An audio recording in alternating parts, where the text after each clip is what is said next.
We begin this morning with Senator Chris Murphy, one of the group of bipartisan senators who negotiated a border security deal that failed to get enough Republican support to move forward. Senator Murphy, thank you for being here. I want to start with the trip to the border by Trump and Biden.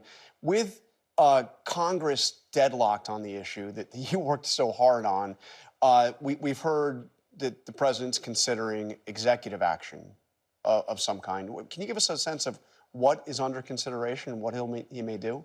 Well, first, I was very glad to see the president go to the border. I think Democrats need to go on the offense on this question of controlling the border. The fact of the matter is we did achieve a bipartisan compromise that would give the president new powers to get the border under control, and Donald Trump killed it. Donald Trump and Republicans decided that they want the border to be chaotic because it helps them politically. And polls show that if Democrats just tell that story, if the president tells that story, Republicans' political advantage on the border is erased. Now, the reality is President Biden needs that legislation because it is just not true that he has the existing authority to issue executive actions that can get the border under control. So we're not going to see it. I mean, because he did, as we understand it, when the National Governors Association was in town, he told the governors he was considering executive action. So there's nothing he's going to do except talk about the bill the Republicans blocked? Listen, I can't tell you whether President Biden is going to move forward on executive action. What I can tell you is that the bipartisan bill had $20 billion of new resources. He can't conjure $20 billion with an executive order. That bill gave him the power to shut down the border in between the ports of entry. I don't think he can do that by executive action. So Republicans... What about tightening the asylum laws, making it tougher to... Those are statutes, right? The president can't modify those statutes with executive order. And Republicans know this. So Republicans blocked the bill because they knew only the legislation would be effective in controlling the border. They want the border to be out of control because it helps him politically. And they know the president has limits to what he can do through executive order. But let me ask you, we're obviously 3 years in. I know you spent several months negotiating this.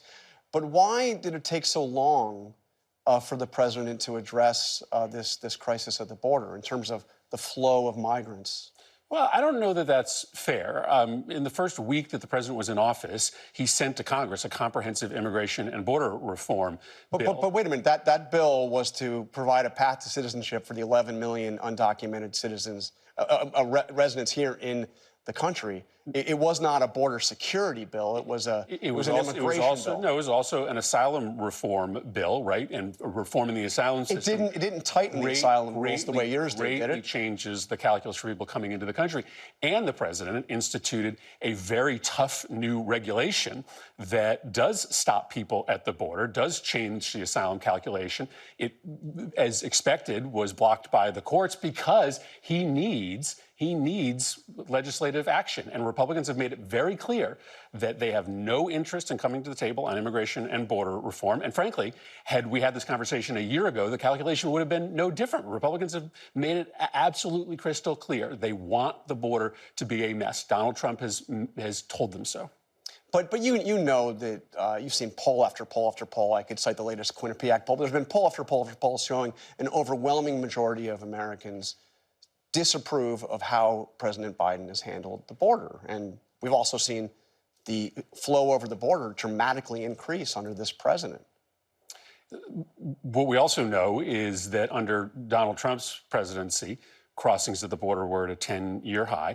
And this is exactly why I think the president and Democrats should go on the offense, because the vast majority of the country believes that we should have robust legal immigration, but they want tighter control of the border. And right now, there's only one party that can deliver that. Only the Democrats support pathways to citizenship, support expanding legal pathways into the country, and a tough border law. Republicans use the issue of immigration to try to divide us from each other, and now are on the record opposing the toughest border reform bill, the toughest border security bill in decades. We saw New York Mayor Adams call for drastic changes to New York City's sanctuary policies. As the whole sanctuary city movement, did it go too far? Are we seeing a rollback of that? Should there be a rollback of that?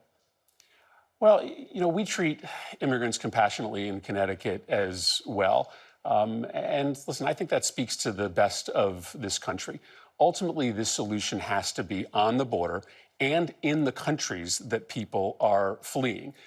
I don't think it's in the best interest of this country to push immigrants into the shadows once they are here. So to me, the focus has to be on the border.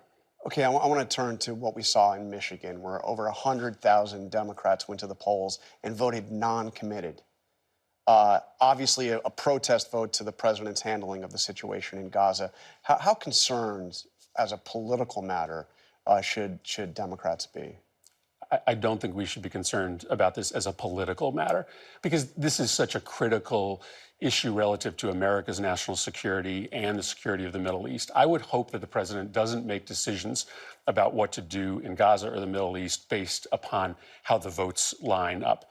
Listen, I think it is time for the president to use all the leverage that he has to get a long-term ceasefire. I think if that ceasefire doesn't come, it's in Israel's interest for them to pause military activity to solve the humanitarian crisis. But to the extent the president is using additional leverage on Israel, he should do that for national security reasons, not for political reasons. These issues are too important to be dictated by the polls. Is he not doing enough to pressure Israel on this? No, I think you see him stepping up and using more and more pressure. But I think this is a critical moment where social order is unraveling inside Gaza. And I have both publicly and privately counseled the president to use whatever leverage he has to try to get this long-term ceasefire, that it has to happen tomorrow. And I want to ask you about a trip that Vice President Harris made to Michigan on the issue of reproductive rights. But she went, it was a closed event, closed press event. There were only 9 people she was addressing. The New York Times described this as a political bubble wrap that the vice president and the president are in, trying to avoid, I guess, protesters on the Gaza issue. But don't they need to be out there more? Oh, I think you will see the president out there, and you will see the vice president out there talking about choice, talking about border security, talking about a foreign policy, frankly, that has renewed the world's respect for the United States. Listen, I think the president is an incredibly compelling figure, and I would hope that the White House will send him out all over the country to just be who he is, right? He comes across as Scranton Joe Biden when he is engaging with voters, and I hope he does more of that. I think he will. All right, Senator Chris Murphy, thank you for joining us. Thanks. Hi, everyone. George Stephanopoulos here. Thanks for checking out the ABC News YouTube channel. If you'd like to get more videos, show highlights, and watch live event coverage, click on the right over here to subscribe to our channel. And don't forget to download the ABC News app for breaking news alerts. Thanks for watching.